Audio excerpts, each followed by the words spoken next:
Hello, my name is Chetin. I'm 25 years old and I'm currently living in Adana, Turkey. I'm Eldar. I'm from Russia. So my name is Ainur. I'm a freshman student at Izmir Institute of Technology. My name is Marco. I come from Serbia. Charles, I'm Joshua Yukon. So I am Jessica. I'm working here. My name is Abdul Jabbar. Hello, my name is Wissam Jalol and I am from Tunisia. I'm Zakaria Yusuf from Ghana, and I'm in Greece for 2.5 years now. My name is Philip Shulsky. I'm 28 years old from Tucson, Arizona in the United States. Hello, my name is Hira. I'm from Turkey. Before I started to learn how to code in September 2020, I was a fresh university graduate who majored in international trade and logistics. I applied to over 60 companies and never received an answer, unfortunately. Essentially, I came to Estonia 3 years ago, and for the purpose of studying filmmaking here. I wasn't pretty satisfied with the education system in the country, and to upgrade myself, I chose to came here. So I'm a student here in Romania. Now studying an operator de limba romana. So I'm working, instead of working with transport companies, I'm working with customers who are working in manufacturing. So Before the bombing, I worked in the kebab shop. I was married, but my wife is died because of bombing. Because in Africa, it's very hard for us to live, and unfortunately for me, I lost my father. So I was alone, and then I have to find a way to help myself. I knew that I wanted to go back to school. University is prohibitively expensive, especially for someone in my circumstance returning at a later age, I was just looking for some country that was a part of the European Union, but at the same time wasn't as expensive as most of the countries there. And the thing that I couldn't really vibe with was that Serbia, or at least the Serbian people around me, I'm not going to generalize, of course, I was met with really, really harsh nationalism. I was so tired of waiting for responses and I wanted to make a difference. I wanted to take an action. Though in Tunisia it wasn't the easy thing to do because dancing or breakdancing or any form of art didn't lead to any sort of profession, or it didn't earn you money to live from. And I felt like the surroundings that I was faced with in Serbia are actually counterproductive to my development. Also, what contributed to my decision to move out of Russia is its aggressive policy towards LGBT people, because I'm myself a trans man. I must leave my two children in an orphanage because I don't have money for them, and also because the situation is bad for them. After a while searching, I found and applied to Social Hackers Academy as a good source of starting. So yeah, next stop ended up being Romania, Timișoara. So I moved through from Ghana to Turkey, and then I passed through a difficult journey to Greece here. And as soon as I was done with my surgeries and my transitions and changed my documents, I just left Russia.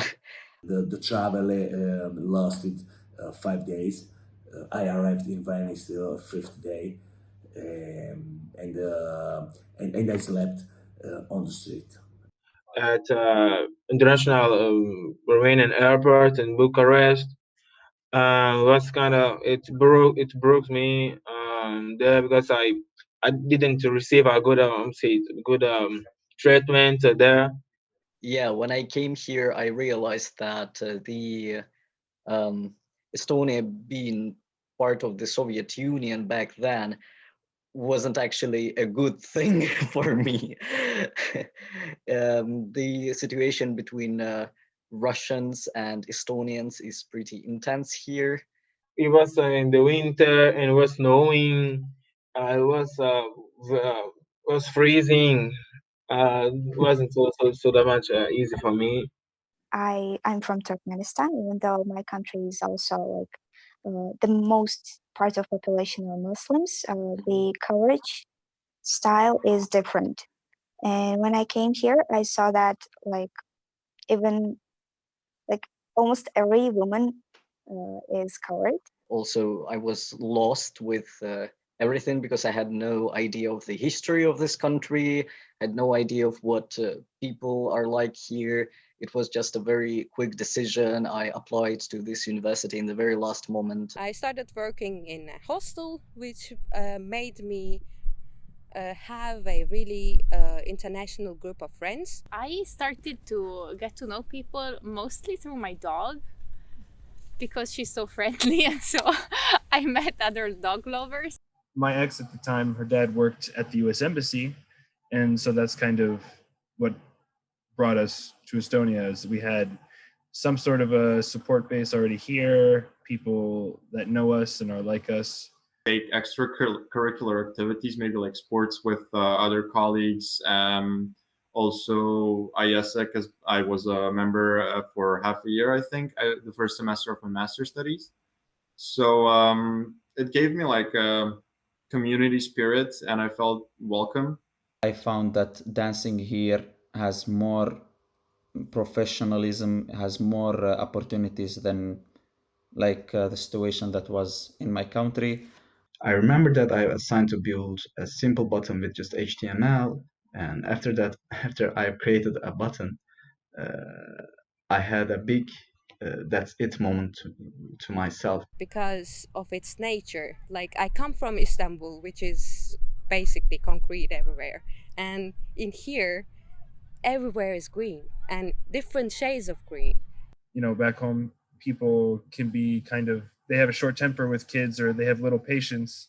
But here, you know, even these loud American children running through their grocery store, they're very nice to them. So that was another pleasant surprise. Yeah. The feeling of building something from nothing was the most enjoyable feeling that I've ever felt. Now I feel pretty comfortable here, and I hope that I will be able to stay longer and see how it goes. For not now, for my dream job, like in the near future, I want to own my own organization. So about the coding and the other stuff, so I can do it myself. And this time, I am training youth to be in Olympic dancers and Olympic athletes, since breaking entered to the Olympics. Right now, I feel better. So I feel like I'm gonna be a good fit here, being international myself, and I can confirm 100%. I feel really welcome here. This country is not so much strange for me. I told you about that because I know, for example, some rules here and how Romanian people they think about this subject, about that subject. To be honest, like even now that I'm leaving, it's weird because like I never really like the idea that I'm an immigrant never really like clicked until today or like yesterday, like as I'm about to leave. So it's kind of funny. So first of all, you gotta have an ambition and a goal that you will work hard for. First of all, you have to have this certain level of interest. So I would say that definitely do your research on the country that you're coming to, because because there might be a high chance of facing aggression. Take every opportunity. Take every opportunity you take. And if you don't like it, you can always quit it, but try everything. Migrants looking to integrate would be the language that, and it's not so much about just the communication, but there's a respect factor involved.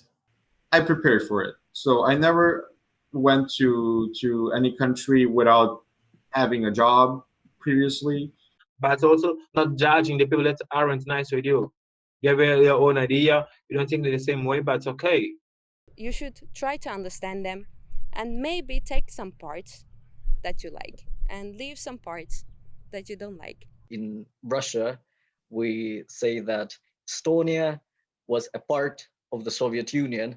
In Estonia, they call it occupation. It's also really important that the migrant themselves works towards integrating themselves into the new country or community. Now, I respectfully say during the occupation, not during the Soviet Union era, but during the occupation. As immigrants, always seek knowledge, find the opportunity, do something that you love and you enjoy. And also be kind, nice, and open. You have to motivate yourself. The only thing I would tell them, like, don't wait for someone to motivate you. And please don't give up. I wanted to advise people with my same experience to never lose hope. This is the most rewarding process that I've ever been into. Don't give up, no matter what the situation is. If you help me and you help me and we help us together, this world is gonna be different. Gonna be a nice place to live. And you believe in the best future. Good luck.